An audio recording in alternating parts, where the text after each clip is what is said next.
এ ভাই, তোর জন্য একটা ভালো খবর আছে আর একটা খারাপ খবর আছে। কোনটা তুই শুনবি? তাহলে ভালো খবরটাই বল। তাড়াতাড়ি বল না রে ভাই, তাড়াতাড়ি বল না রে। তাড়াতাড়ি বল, ভালো খবরটা বল। বল না রে। মামা বলেছে পরীক্ষায় ফেল করলে বিয়ে দিয়ে দিবে। শালা, আমি তো পরীক্ষায় ফেলই করবো, তার মানে মামা আমার বিয়েটা দিয়ে দিবে।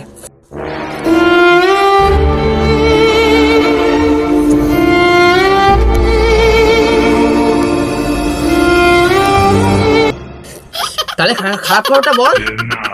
তুই পাস করেছিস। আমি পাস করে গেছি, পাস করে গেছি।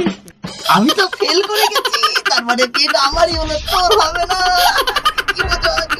হলো না, আমার বিয়ে হলো না। যে প্রেমেতে স্বপ্ন দেখে মন, রাতে জাগে দুনয়ন, চিতার আগুনে দেখি সেই প্রেম জ্বলছে এখন।